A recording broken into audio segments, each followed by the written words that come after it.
Vamos a hablar con el tema del sonido. Aquí volvieron a contar con los servicios del gran Ben Burtt, que le había ganado el Oscar a los mejores efectos de sonido en la primera película de Star Wars. Un Oscar, vamos a decir, al mejor logro técnico, más que a mejores efectos. Y aquí hizo un trabajo también excepcional. Hizo el dialecto de los Ewoks, el dialecto de Jabba, explosiones, tiros y demás. Y trabajando de la misma manera. Él lo que hacía era trabajar sobre todo con sonidos orgánicos. No tiraba de sintetizadores ni de cosas electrónicas, porque así daba realismo. Entonces él lo que hacía muchas veces era tener una grabadora de sonidos en su coche y en su vida diaria grabar todo lo posible, todo lo que se encontraba interesante, lo grababa y luego sí es verdad que lo modificaba con sintetizadores, ¿no? Y luego también le gustaba que gente de su entorno, amigos y familiares, si encontraban sonidos interesantes, que le llamaran para él ir a grabarlos. Entonces, por ejemplo, el Rancor es el perro salchicha de su vecino, vamos a escucharlo.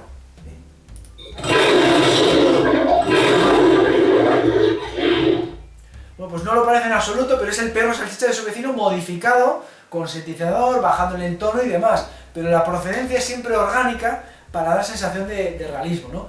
Jabba el Hutt, por ejemplo, nos podemos pensar que es un tío riéndose y ya está. No, lo mezcló también con hipopótamos y hienas. Vamos a escucharlo.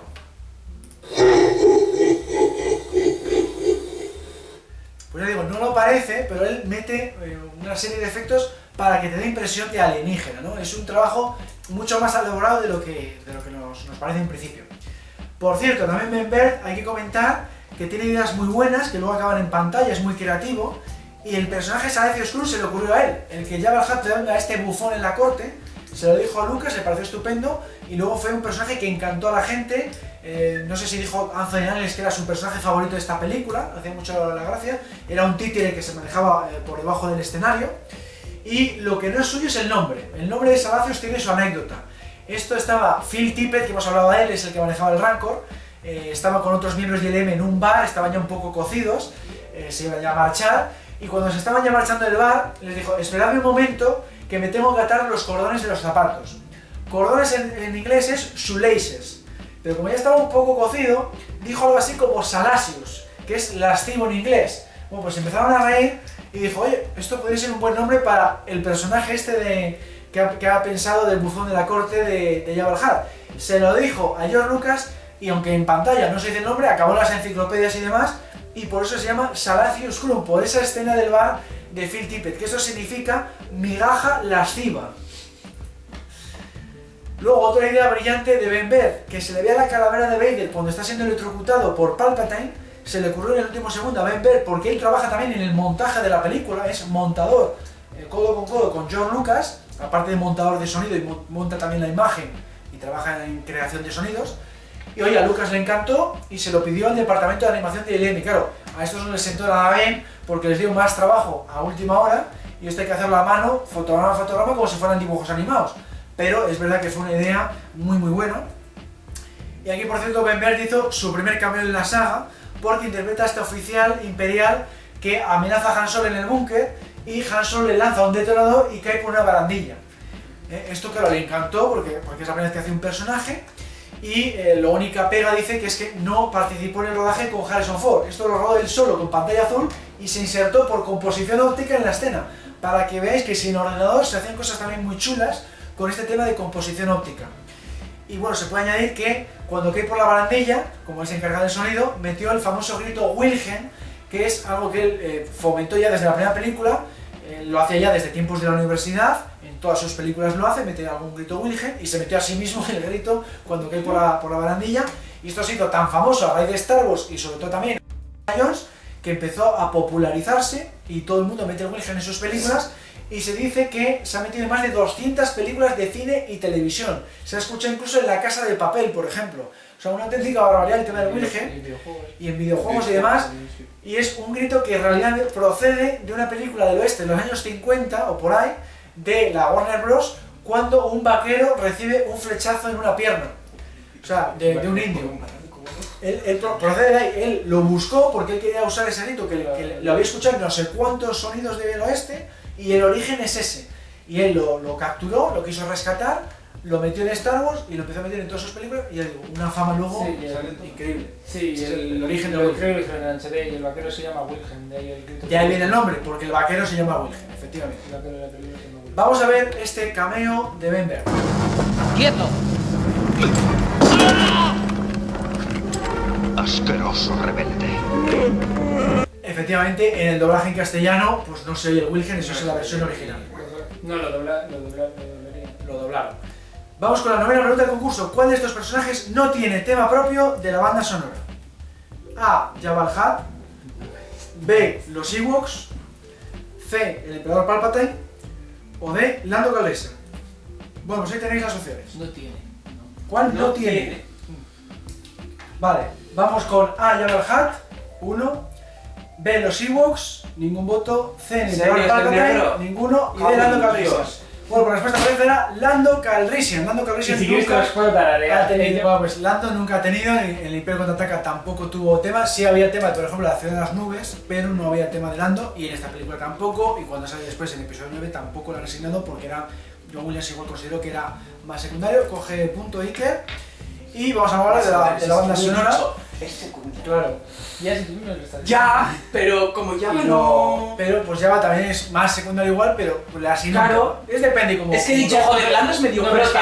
es que el tema de Java acaba siendo el tema del palacio. Es que es eso es lo que pensaba. Eso que- Como lo de la El aldea de los palacio tiene Ewoks. también otro tema. Ah, que es es el- otro, no es el... Hay otro tema del palacio, Ah. que es así como el recital barroco, que tiene su Ah, tema. bueno, Hay sí, otro- sí, o sea, que no- yo siempre más lo considero como la música que no, no, es. y ese suena cuando nadie está hablando. O sea que hay otro Sí, tema del el- palacio. Por eso. Vale, No, vale, no, vale. pero Java tiene el suyo. Eso es. Bueno, vamos a hablar de la banda sonora. John Williams hizo un trabajo también excepcional, recibió nominaciones, recibió premios por este trabajo, igual que las dos anteriores. No se llevó el Oscar como en el episodio 4, que es la que se llevó el Oscar de esta saga.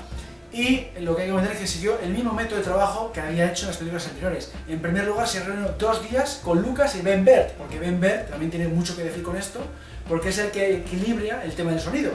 Cuándo tiene que sonar más la música, cuándo más tiene que sonar el sonido y cuándo tiene que sonar más los diálogos, ¿no? Entonces, por eso también da sus opiniones, porque John Williams tiene que saber qué quieren transmitir las escenas a nivel musical. Entonces, en esos 2 días él obtiene esa información y, por ejemplo, Ben Bert se le ocurrió la idea de que la escena de los motojets no tenga música.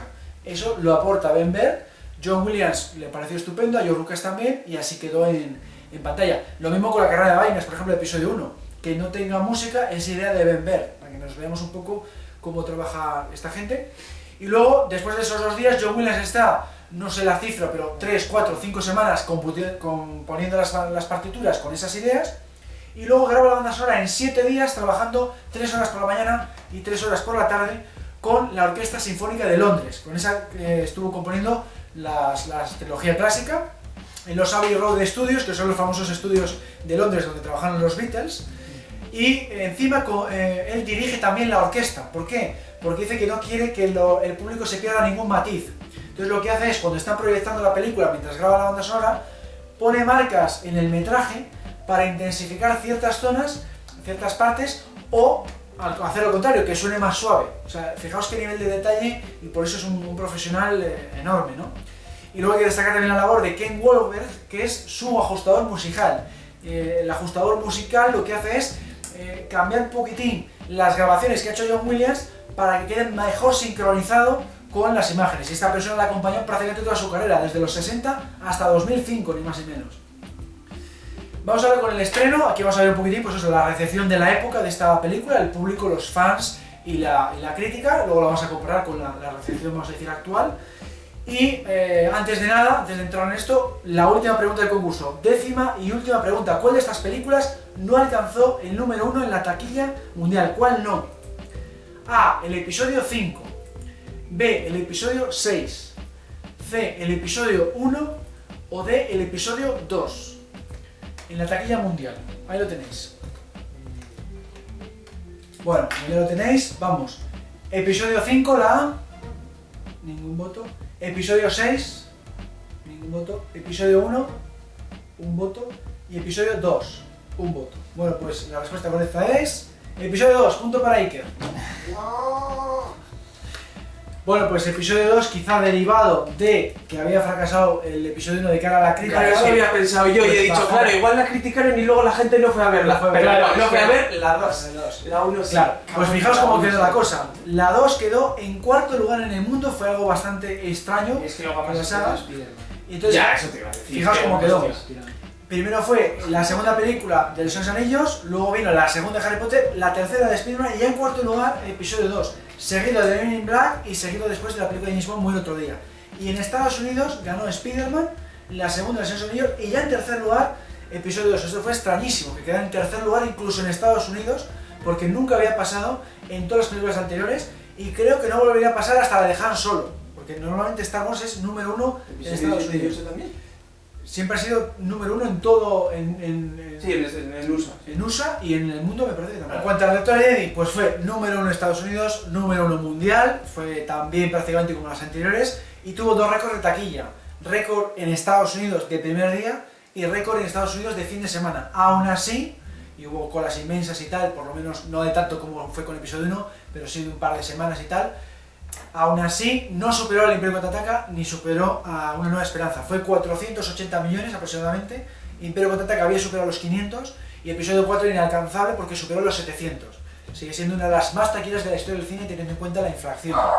Pero claro, bajó la cosa, ¿por qué? Porque tuvo, como sabemos, peores críticas, sobre todo por el tema de los Ewoks. Se considera la película más infantil por eso y porque también había pues, muchas más criaturas. Ya hemos dicho antes que han hecho 100 y pico criaturas en esta película. Eso se consideró también pues, más infantil. Y también me gustó, una de las críticas que tuvo esta película, el tema de que no gustó ciertos desenlaces. Por ejemplo, el desenlace de Boba Fett no gustó, que muriera de esa forma. El desenlace de Darth Vader, hay gente que tampoco le gustó, el que se le viera la máscara, el que se redimiera. Hay gente que prefirió todo desenlace. Son dos de las principales críticas. Hay alguna más, pero esas son las dos principales críticas que pudo derivar en ese descenso de taquilla. Aún así, no es un gran fracaso ni tal. Estamos hablando de muy pocos millones respecto a lo que había cosechado el Imperio Contraataca. En España pasó un poco lo mismo. Aquí no tengo las cifras de dinero, no las conozco, pero sí los millones de espectadores. Fueron aproximadamente 2,5 millones de espectadores aquí en España. Y para que nos demos cuenta, el episodio 4 había ido casi 7 millones. O sea, fueron 3 veces menos de personas respecto a de aquí. Bueno, he cogido un cartel en español, no sé de qué cine es. Película con Q. No sé... Pone película con Q, ¿no? Porque como yo estoy viendo. No, normal. No, es una C, es una C. Lo que pasa es que está muy junta, pero es una C. No sé el cartel de que... No sé si es de Madrid. No sé si es un cine de Madrid o de Barcelona, no lo sé. Un cartel que he cogido de español por adornarlo un poco. Pero fue 3 veces menos gente Sí. que la película del episodio 4, para que nos demos un poco el descenso. Yo, Por las yo sé críticas. no sería por esos años, pero se terminaría más tarde. Por ejemplo, en mi casa lo que se fue a Sí, ver sí, claro. era ET, yo que era por esas épocas, 18 años. Llegar más tarde depende de Sí, la zona. 88, 9, Por eso. 90, igual por ahí. No, 87. es el 82. Después, ¿Tanto? Sí, sí.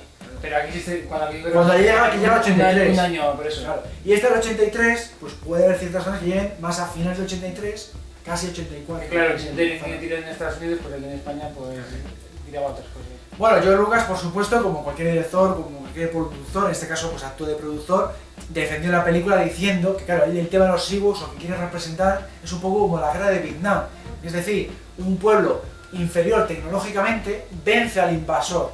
Eso es lo que quiere representar. Lo que pasa es que no gustó porque los Ewoks les parece a la gente como ositos de peluche y la diferencia tecnológica es mucho mayor que en cualquier conflicto que ha habido en la historia de la humanidad, ¿no? Pero su concepto que sepáis que es ese y es su forma de defender la película. Dentro del equipo técnico y del reparto hubo gente que se mostró en contra de la película también, eso que lo sepáis. Harrison Ford y el diseñador de producción, el encargado de los decorados, Norman Reynolds, también dijeron que no les había gustado la película tanto como las anteriores por el tema de los Ewoks también. O sea que veamos que también hay gente en contra dentro del equipo y también gente a favor, pero menos. Por ejemplo, Peter Mayhew, alias Chewbacca, dijo que era la mejor de las tres por dos razones. Por un lado, porque había más personajes y por otro lado, porque los efectos especiales le parecieron más dinámicos. Bueno, pues esa era su forma de defenderlo. Luego, Anthony Daniels le he puesto aquí porque, bueno, lo dijo en comentario irónico. Dijo, me gustó Jedi porque me permitió interpretar a Dios y porque pude poner a Han Solo en una barbacoa.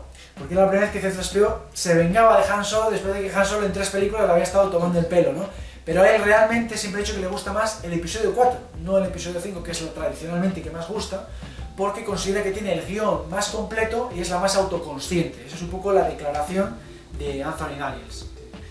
Opinión actual, pues no ha cambiado mucho la cosa. Normalmente, episodio 6 queda por debajo por décimas, aunque actualmente en Final Fantasy, por ejemplo, está empatada, pero generalmente por décimas suele quedar en el tercer lugar. Las opiniones son parecidas sobre los Ewoks y demás, pero en cualquier caso, trilogía clásica, cualquier ranking que veremos, sea en IMDb, sea en Final Fantasy, sea en otras páginas, suele ser así y queda en el top 3 la trilogía clásica. No, Final Fantasy no te fíes porque van a aparecer todas. pero bueno, ya veis que no, en este caso no. En este caso no. 5, 4, 6 más o En menos. este caso, 5, 4, 6 en casi todos los sitios. Eso que lo sepáis, no hay mucha diferencia.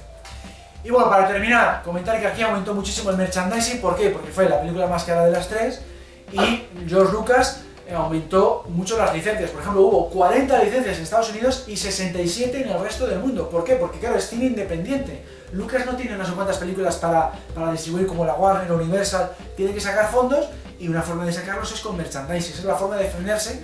Siempre la ha criticado por ello, pero es que si no, no puede financiar una película tan cara. Entonces sacó muchas figuras. Curiosamente, nadie quería sacar peluches de los Ewoks. ¿Por qué? Porque estaba estudiado que el 60% del público era masculino y el peluche pues no se iba a vender tan bien. Sin embargo, Lucas sí que quería peluches porque aquí había adoptado a su primera hija Amanda y tenía la edad ideal pues para jugar con peluches, aparte de que a las niñas evidentemente es uno de los productos que les gustan. Y insistió a ver qué fabricante lo hacía, no lo hacía nadie, y al final, a base de insistir, lo sacó la propia Kenner, que es la que estaba sacando las action figures. Pero Kenner lo hizo, vamos a decir, a desgana y sacó un producto de baja calidad que vamos a ver aquí. No era un producto demasiado bueno y se vendió bastante mal en consecuencia. No cuajó muchísimo y hay que comentar que los Ewoks en general pues no triunfaron mucho por lo que digo, porque era más para el público infantil y triunfaron más adelante con las películas de los Ewoks, que llegaron a hacerse incluso 2 y se llegó a planificar una tercera porque funcionaron bastante bien, sobre todo ya digo de cara al público infantil, e incluso se estrenaron en cines en ciertos países, incluyendo aquí en España, tuvieron su propio merchandising, tuvieron serie de televisión que duró 2 temporadas, cuando la de Droides, por ejemplo, solo duró una, y porque llegaron la serie de los pitufos en el mismo horario, que si no, igual tuvieron más temporadas. O sea que lo de los Ewoks, en su momento, el Return of the Jedi no, pero más adelante tuvieron cierta repercusión, sobre todo, ya digo, de cara al público infantil. O sea que eso es un poquitín la historia de los Ewoks. Bueno, pues con esto he terminado esta charla, espero que os haya gustado y gracias por escuchar. Y ahora pues vamos a comentar, bueno, primero vamos a ver el concurso y luego la ronda de preguntas. Habéis acertado 10 preguntas, 9, 8, 7, 6, 6. Si tú tenías 5, pues gana Iker el premio, que era esta adaptación de Return of the Jedi de la editorial Gaviota. Ahí tienes. Y bueno, ahora sí, vamos con la ronda de preguntas. ¿Quieres preguntar algo, Iván? Sí, lo de los 70 elementos que decías que se sobreponían, influye todo. Una estrella que se vea en el espacio, el planeta, todo. Bueno, igual cada estrella no, porque eso puede ser un fondo solo. Pero el planeta y las naves. Pero el planeta sí, claro, cada planeta, cada disparo láser, cada estrella muerta, Claro, o sea, todo se va añadiendo. hostia, Entonces, yo la máquina o sea, un disparo cuenta como un elemento. Como un ya elemento. hay- Vale, Claro. vale, claro. Yo Entonces pensaba tú- que eran solo naves y yo, hostia, no hay 70 naves. Claro, Sí, 70 eso lo que yo Ya, entiendo vale, es vale. como cuando de pequeño te mandaban en clase esto de las transparencias y hacías un fondo y cada lámina Básicamente transparente y es hacías un dibujo de eso, Sí. ponías Sí, una lámina de son eso. transparentes, eso es, poniendo, por ¿no? capas. Como- Yo recuerdo que una eso vez te mandaban eso a hacer en clase, que era un tipo de fondo Sí. y luego tú hacías en láminas acetatas, estas, ¿no? sí, como de esto de transparente y ponías un dibujo, o pegabas Y un luego dibujo. hacías otro y Y ponías luego otro. uno se superponía a otro Sí, un poco así. y así Claro. casi repito que había diferentes. Tú imagínate, tienes el halcón con fondo azul, te Sí. queda solo el halcón. Sí. Vale, y hace el vuelo. Fum. Un cazatai, con esa impresora te lo entremezcla y te queda un solo celuloide. Sí. Imagínate Y fotogramas. ahora ves el caza con el halcón. ya le tienes. Vale, luego otro. Tú imagínate eso, otro, pero estás con el mismo, luego ya se te queda en uno. Sí. Entonces, si por lo que sea te has equivocado y se nota que se atraviesan, Y no se puede volver a la parte no, de la porque ya que están antes pegados has en el metido mismo. Ya estás con el mismo fotograma. O sea, eso no tiene como en el ordenador No. un sitio para guardarlo justo hasta yo- esa no, parte, ¿no? esto no es digital, es analógico. No, pero que Estás- igual ellos podían... no, es algo físico, ya se ha pegado. Tú imagínate que estás en un folio. Vale, vale, Yo sí, pego una sí, pegatina, sí, sí. me equivoco y pego otra encima. Y ya está. Es folio. En el folio se me ha quedado pegado, ya no puedes despegar nada. Sí. Se te destroza, pegar una pegatina, está el pegamento con otra. Sí, sí. Esto es celuloide, Bueno, bueno. ese es el problema. Y ahora En todo lo digital hace sí. un puto ordenador. Claro, ahora Hoy en día, Photoshop vamos. sí. Claro, en Photoshop sí, porque pongo una Esto es capa, cine, pongo otra, joder. control Esto es Z, cine. tal. Claro, esto era muy manual y te daba mucho trabajo por eso, porque si te equivocabas en el vuelo de uno, si detrás has hecho 40 capas, empiezas desde el principio. Y venga a repetir, y venga a repetir. Por eso se tardaban igual para eso un mes en hacer esa de 70 o lo que sea. Si ya lo que os he dicho antes, que tenía igual 15 o 20 elementos, tardaron una semana, pues imaginaos la de 70 elementos, os vas a tirar un mes. Venga, más preguntas. Que no, que la pregunta era que en esta, ¿por qué no podía dirigir la película Irving Kershner? Vale, es que Irving Kershner se le ofreció y lo rechazó, porque ha hecho un buen trabajo. Sí. Y creo que fue porque le consideró ya muy agotador haber hecho un Imperio Contraataca. Y de todas formas, también puede haber sido porque como había tardado mucho en rodar la película anterior, se había pasado el presupuesto. Pues también eso puede sí. ser. Pero creo recordar que, no, que a pesar de eso, había hecho un trabajo tan brillante con el Imperio Contraataca que le llegó a ofrecer el Clone Jedi. Pero Irving Kershner no, yo ya he acabado agotado, mucho efecto especial, él no estaba acostumbrado a estas superproducciones. Y no quiso hacerlo, pero se lo llegó, es verdad que se lo llegó a ofrecer. Ya, es que Yo pensaba que por lo de exceso de presupuesto en el anterior, que ni se lo habían ofrecido directamente. Me parece que, Había se, lo llegaron, entendido, ¿eh? me parece que se lo llegaron a ofrecer, a pesar de... es que eso, dices de presupuesto y efectos especiales y luego dirigió Robocop 2 que tiene igual los mismos efectos especiales y luego Sí, dirigió Pero la es más, y luego dirigió rodar la en, de tantos. es rodar en calle. Y luego el mismo, luego luego el mismo año también rodó la de Nunca Dios Nunca Jamás. Nunca jamás en el 83, Claro. el mismo año. Igual es porque también coincidió. Pero no, esto se lo ofrecieron nada más terminar el Imperio Contraataca, que es el Imperio Sí, Contraataca sí, del sí, 80. En el 80 ya estaría el George Lucas Así pensando. luego miran la filmografía de Richard Marquand, la de que ha hecho mucho más. Y Richard Marquand no hizo mucho, aparte falleció muy joven, falleció hace los 90, tuvo una enfermedad. Sí, Joder, falleció o sea que joven. murió con 30 y algo, 40. No, pero sí, o 50, no, muy poco. ¿No? Sí. Creo que recuerdo que falleció joven. Y sí, y aparte que se dedicaba, pues eso, como Irving Kershner, a un cine más comedido. Más De hecho, no es thriller, no más es puesto dramas. ahí, pero no hay una foto simplemente curiosa que está hecha en el Retorno del Jedi, que están los tres. Una foto de los tres. Sí, le visitó Irving Kershner. Ah. Irving Kershner, George Lucas y Richard Marquand en el set, ¿no? Sí, creo que están en el búnker. Casualidad de eso fue a visitar Irving Kershner y aprovechando que está de Lucas. Sí, hay sí, una foto, sí, sí, no, hay esa una foto, vale. y hay una foto de los tres. Ya te digo, creo recordar eso, que lo rechazó porque había sido agotador, pero luego sí que a raíz de haber triunfado con esta secuela, Irving Kershner fue el mago de las secuelas, le llamaban algo así, No, por eso. porque hizo Nunca Digas Nunca Jamás, que era una secuela de James Bond, Robocop 2. Robocop 2, que era una secuela de Robocop, hizo varias de ese estilo, porque claro, como había triunfado con ello, le empezaban a llamar para hacer eso, y hombre, se animaba, pero tampoco eran tan super mega ultra superproducciones de efectos como esta. No, porque Quieras o no al tiene final menos. Robocop es Robocop y rodas en la calle. No tiene 600 planos de efectos, igual tiene 200. Quieres o no, Sí, los sí, tiene, sí. pero no tanto. Y una de James Bond, a ver, sí, tiene efectos, pero no tantos. Pues sí. Tiene algunas personas y tal, tiene, pero no es tanto. Y hace un muy buen trabajo con todas las que ha hecho y es un grandísimo director. Venga, ¿más preguntas? Venga, lo dejamos aquí.